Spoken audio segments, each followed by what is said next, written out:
Assalamualaikum warahmatullahi wabarakatuh. Shalom Om Swastiastu, Namo Buddhaya, salam kebajikan. Selamat pagi dan salam sejahtera bagi kita semua, Dewan Juri yang terhormat, dan tak lupa hadirin sekalian yang menyaksikan video perdebatan pada kali ini.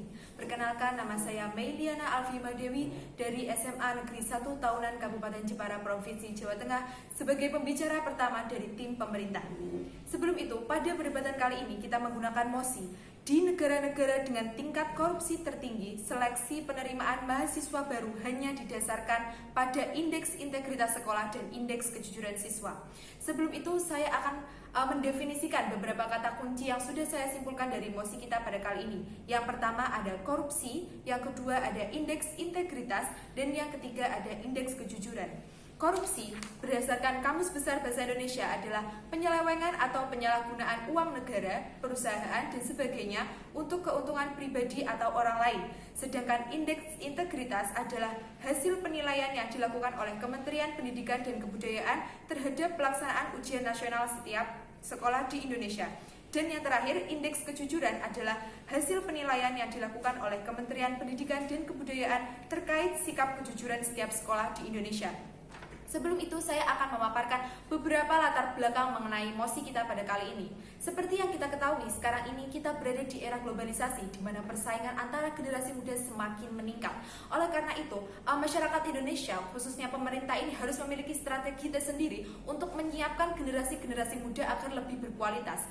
Namun, mengingat Indonesia masih menjadi ranking 85 dari 180 negara, hal ini menunjukkan bahwa tingkat korupsi di Indonesia ini semakin tinggi atau masih tinggi dibandingkan negara-negara lain. Oleh karena itu, pemerintah harus memiliki suatu terobosan untuk menjadi tolok ukur agar mereka dapat memilih atau menyeleksi mahasiswa-mahasiswa di Indonesia sehingga dapat menjadikan mahasiswa-mahasiswa tersebut menjadi generasi yang berkualitas dan dapat membuat Indonesia menjadi lebih maju lagi.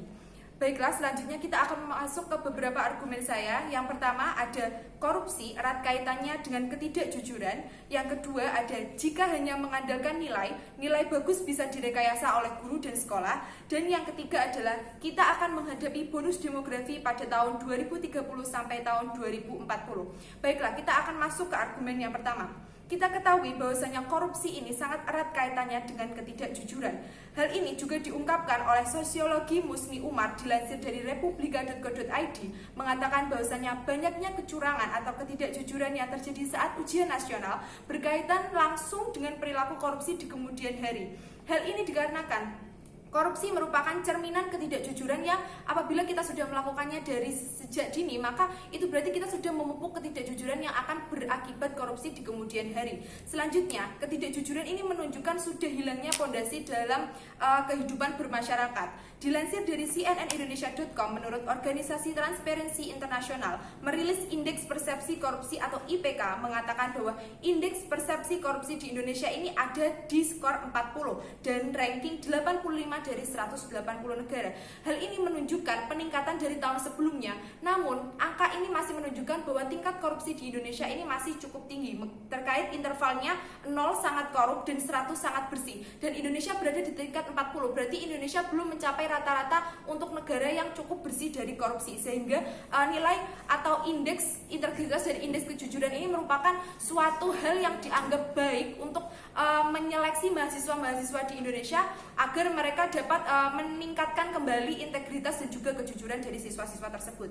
Lalu masuk ke argumen yang kedua, yaitu jika hanya mengandalkan nilai bagus bisa direkayasa. Di Indonesia ini, karena ketidakjujurannya masih cukup tinggi, jadi guru-guru di Indonesia ini masih banyak yang merekayasa nilai-nilai dari murid mereka hanya untuk kepentingan sekolah, agar sekolahnya ini banyak yang masuk dan banyak yang bisa terseleksi di SNMPTN. Seperti dilansir dari cnnindonesia.com mengatakan bahwa Menteri Riset, Teknologi dan Pendidikan Tinggi atau Menristek-Dikti Muhammad Nasir menyatakan bahwa panitia SNMPTN akan mengandalkan indeks integritas sekolah yang dikeluarkan Kemendikbud sebagai salah satu penilaian.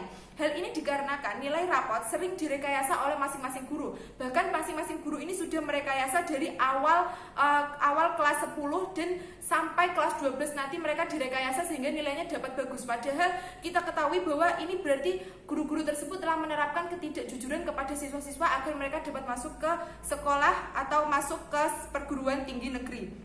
Selain itu, masuk ke argumen yang ketiga yaitu bonus demografi. Seperti kita ketahui bahwa sekarang ini kita akan menghadapi bonus demografi pada tahun 2030 sampai 2040.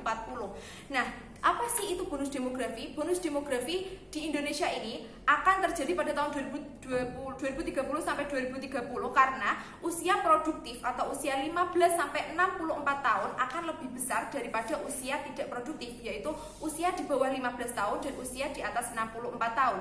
Nah, usia lebih besarnya ini seberapa sih? Lebih besarnya adalah nanti usia produktif akan berada sekitar 64% dari penduduk Indonesia yang diproyeksikan mencapai 297 juta. Bayangkan terdapat 64% usia produktif. Jadi mulai dari sekarang ini kita harus mempersiapkan generasi-generasi tersebut agar pada bonus demografi sekarang nanti agar kita mendapatkan hasil yang maksimal, kita mendapatkan masyarakat atau sumber daya manusia yang lebih berkualitas sehingga di tahun 2030 sampai 2040 nanti kita dapat menjadikan Indonesia lebih maju lagi karena kita telah menyeleksi mereka dengan menerapkan integritas dan juga kejujuran sehingga mereka dapat menjadi generasi yang tidak hanya berpotensi atau berpeluang di dunia akademik, tetapi mereka juga dapat memiliki akhlak yang mulia sehingga mental mereka di era globalisasi seperti sekarang ini dapat lebih tertata. Oleh karena itu, saya sebagai pembicara pertama dari tim pemerintah menyatakan bahwasanya saya sangat setuju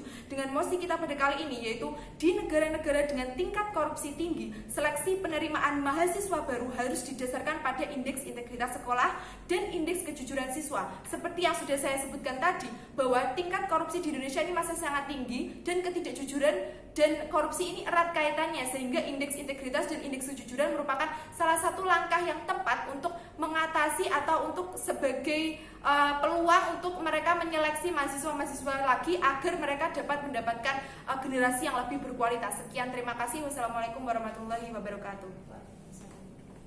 Bu, beli gitu sih, Bu.